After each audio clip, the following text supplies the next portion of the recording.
Jack Attack, 2 more years, congratulations. How's it feel?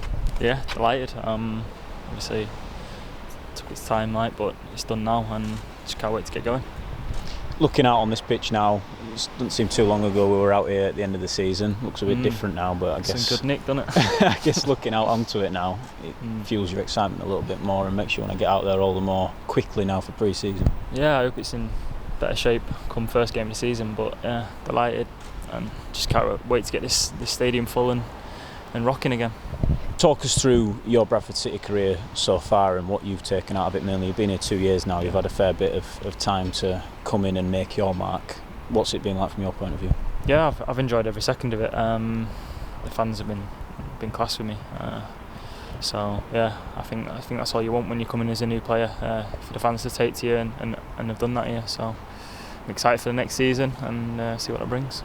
Where do you think that popularity comes from? You are a bit of a fan favourite. A lot of people seem to admire your endeavour, and people tend to say that you typify a lot of what they expect from players. Do you feel that yourself? Yeah, I think whenever you go out on the pitch, I think fans can accept if you give 110%. That's all you can really give, and I think that's what I do every game. Whether I'm having a good game or a bad game, if I bring that every game, they can accept it.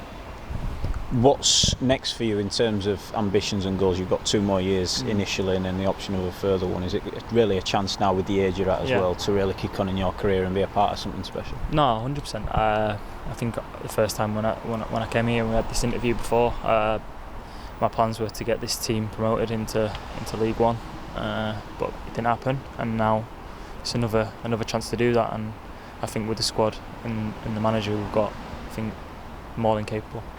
How much of an incentive was the manager? You grew up a Man United fan, so you're familiar with Mark Hughes. Well, I went to see my Grandad when it got announced, and he's trying to get me to take old Man United tops in to get it signed and that. So it was a massive reason why I stayed, really. I guess as well, when you talk about coming in 2 years ago, standing on this pitch and saying that you want to be part of a promotion winning side, and having not done that over the course of the past 2 years, it makes you all the more determined. Was that a big incentive as well? You could have gone elsewhere, you had offers from elsewhere, but leaving here would mean that you've not really achieved what you set out to do. No. Leaving here with what I've done is a failure, really. I thought I've done well personally, but as a project, as what I wanted to set out at the start, I didn't achieve that. So to leave was not really something that I wanted to do. Do you have areas in your game where you're looking at now and thinking next season I want to improve in this area, I want to be able to do this a little bit more? Oh, 100%. I spoke to my family and that, and I think we'll speak to the gaffer as well. I want to create more goals. I want to score more goals. I think as a midfielder nowadays, that's what you've got to do. Have you got 4 so far now for Bradford City? You've said, whenever you've scored goals, that there's been a little bit of self-deprecation about the one at Walsall being a shank, the one at Grimsby being a fluke, but you keep on scoring these goals and getting nominated for goal of the season, all that kind of stuff. I've never scored one with my left foot. The dribble, everything was good, but the left foot is a swinger. But I say the Grimsby goals, it's a good goal, mate. Walsall, yeah. Swindon, screamer. Screamer. Swindon, screamer. So 4 goals away, you've not scored out here yet. I guess that's one thing to tick off. It's just disappointing because I had opportunities as well.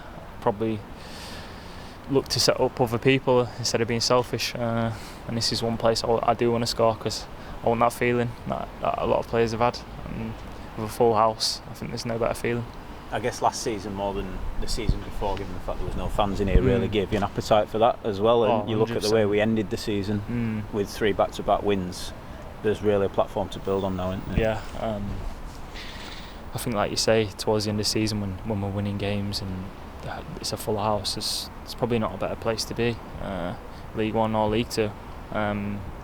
So, yeah, I want to score as much as anyone else wants me to score. So, yeah, I think I've celebrated other people's goals like they're my own, but I'd like one myself.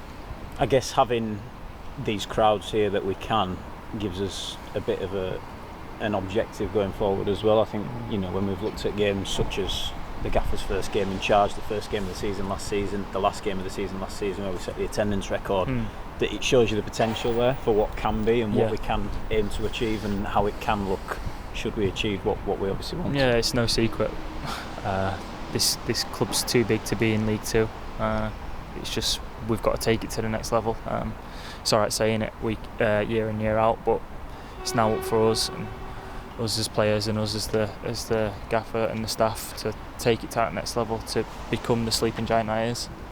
Your final message for those supporters? They'll be looking forward to seeing you out here again, and presumably you're looking forward to getting back in pre-season and getting going again for 2 more years. Yeah, I'm just delighted. I think they've been fantastic with me so far, just that continued support, and I'm sure we'll get to where we want to be.